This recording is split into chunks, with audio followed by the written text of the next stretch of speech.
పార్వతీపురం మన్యం జిల్లా ఎల్విన్పేట సర్కిల్ పరిధిలో 21 కేసులలో పట్టుబడిన 340 లీటర్ల నాటు సారాను పాలకొండ డీఎస్పీ జీవి కృష్ణారావు ఆధ్వర్యంలో సీఐ సత్యనారాయణ ఎస్ఐ షణ్ముఖరావు ధ్వంసం చేశారు. ఏజెన్సీ ప్రాంతంలో నాటు సారాను అరికట్టేందుకు అన్ని విధాల చర్యలు చేపడుతున్నామని తెలిపారు. యువత నాటు సారాయి తయారీకి అక్రమ రవాణాకు దూరంగా ఉండాలని హెచ్చరించారు. పాలకొండ సబ్ డివిజన్ పరిధిలో అక్రమంగా దీపావళి పేలుడు సామాగ్రి తయారు చేసిన అమ్మకాలు జరిపినా కఠినంగా చర్యలు తీసుకుంటామన్నారు. ఇప్పటికే 22 మందిపై బైండ్ ఓవర్ కేసులు నమోదు చేశామని డీఎస్పీ తెలిపారు.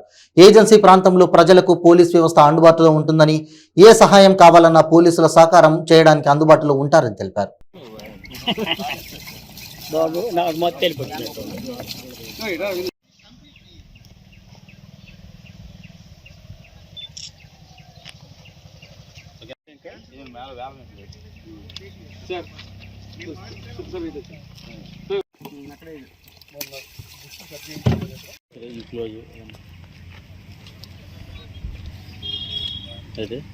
ఫోటోతో పాటు చిన్న మ్యాటర్ కూడా రైట్ 2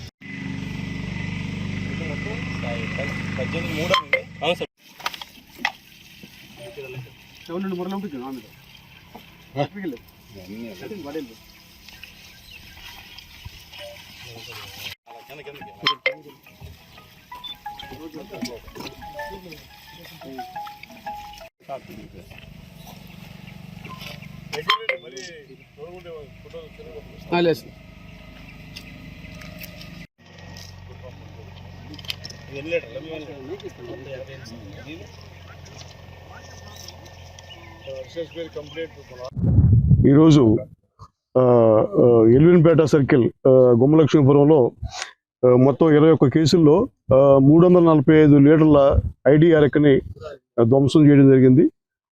పార్వతీపురం మన్యం జిల్లా ఎస్పీ గారు శ్రీ విక్రాంత్ పాటిల్ ఐపీఎస్ సార్ ఇచ్చిన ఇన్స్ట్రక్షన్ మేరకు ఈ 345 లీటర్లో కూడా ఐడిఆర్ఎక్ని నా సమక్షంలో సిఐ ఎల్విన్పేట గారు, ఎస్ఐ ఎల్విన్పేట గారు సమక్షంలో ఈరోజు ధ్వంసం చేయడం జరిగింది.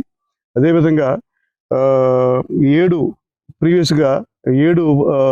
దీపావళి ఫైర్ వర్క్స్ కేసుల్లో ముద్దాయిల్ని మొత్తం 22 మంది ముద్దాయిల్ని ప్రీవియస్గా అఫెండర్స్ నేరస్తుల్ని ఎంఈఎం కోర్టులో ఎంఆర్ఓ గారి దగ్గర సత్ప్రవర్తన కోసం బైండ్ ఓవర్ చేయటం కూడా జరిగింది. సో దయచేసి రానున్న దీపావళి సందర్భంగా ఎవరో కూడా ఇల్లీగల్గా మ్యానుఫ్యాక్చరింగ్ చేయటం కానీ, అదేవిధంగా ఇల్లీగల్గా స్టాక్ పెట్టడం కానీ చేయకూడదు.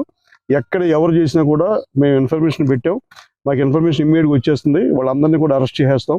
దయచేసి ఎవరో కూడా ఇల్లీగల్గా స్టాక్ పెట్టుకోవటం కానీ, ఇల్లీగల్గా ఈ యొక్క మ్యానుఫ్యాక్చరింగ్ చేయటం కానీ ఎక్కడ కూడా ఈ పాలకొండ సబ్ డివిజన్లో చేయకూడదు. సో అందరినీ కూడా అలర్ట్ చేసి అన్ని గ్రామాలను కూడా అలర్ట్ చేసుకున్నాం, మేము ఇన్ఫర్మేషన్ సిస్టమ్ కూడా పెట్టుకున్నాం. సో అదేవిధంగా యాక్సిడెంట్ జరగకుండా, రోడ్డు ప్రమాదాలు జరగకుండా అంత పాలకొండ సబ్ డివిజన్లో అందరు ఎస్ఐలు కూడాను రోడ్ ఇంజనీరింగ్ లోపాలు ఉన్నా, అదేవిధంగా బుషెస్ ఉన్నా అటువంటి సైన్ బోర్డులు పెట్టడం ఇవన్నీ చేపిస్తున్నారు. అందులో భాగంగా మన గుమ్మలక్ష్మీపురం ఎస్ఐ గారు గుమ్మలక్ష్మీపురం నుంచి బత్తిలి వెళ్ళే రూట్లో కొసగూడ అనే గ్రామంలో బుషెస్ క్లియర్ చేశాడు. అదేవిధంగా నిన్న బత్తిలి ఎస్ఐ గారు కూడా బత్తిలి నుంచి కొత్తూరు రోడ్డు బాగా గుంతలపడిపోయిన రోడ్లో కంకర వేయించాడు. సో అదేవిధంగా మా పాలకొండ సబ్ డివిజన్లో ఎక్కడా కూడా రానున్న దీపావళి సందర్భంగా ప్రజలందరూ కూడా ఆనందంగా దీపావళి పండుగ జరుపుకోవాలి కుటుంబ సమేతంగా. ఎక్కడా కూడా ఎటువంటి దురదృష్టకర సంఘటన జరగకూడదని మేము అన్ని రకాల చర్యలు చేపడుతున్నాం. మా సిఐలు చెన్మేరింగ్ సిఐ గారు, పాలకొండ సిఐ గారు, అదే ఎల్విన్పేట సిఐ గారు అందరికీ కూడా ఇన్స్ట్రక్షన్స్ ఇచ్చి ఉన్నాను. సో ఎక్కడా కూడా మన ఏరియాలో అటువంటి సంఘటన జరగకుండా అన్ని చర్యలు తీసుకుంటున్నాము. అదేవిధంగా ఐడిఆర్ఎక్ కూడా ఈ మధ్య కొంచెం తగ్గింది, మా వాళ్ళు కేసులు బాగా పెడుతున్నారు. సో అవన్నీ మానేసి యువకులందరూ కూడా బాగా చదువుకొని మంచి ఉద్యోగాలు సంపాదించుకోవాలి తప్ప ఈ ఐడిఆర్ఎక్ తాగటం, అట్లా మ్యానుఫ్యాక్చరింగ్ చేయడం వల్ల వాళ్ళ భవిష్యత్తులు పాడైపోతాయి, అది కూడా చెప్తున్నాను. అదేవిధంగా రోడ్డు ప్రమాదాలు జరగకుండా మేము అన్ని చర్యలు తీసుకుంటున్నాం. ఎక్కడైనా మేము మా దృష్టిలో లేనటువంటి ప్లేస్లు ఏమైనా ఉంటే, అక్కడ రోడ్డు బాగోలేదనో లేకపోతే టర్నింగ్ దగ్గర సైన్ బోర్డు పెట్టలేదనో అటువంటి మా దృష్టికి తీసుకొస్తే ఖచ్చితంగా మేము చేస్తాము. అన్ని రకాలుగా మా ఎస్పీ శ్రీ విక్రాంత్ పాటిల్ ఐపీఎస్ గారి ఉత్తర్వుల మేరకు ఇవన్నీ కూడా మేము చేస్తున్నాము. ముందు కూడా ఇవన్నీ చేస్తూ ఉంటాం. Thank you.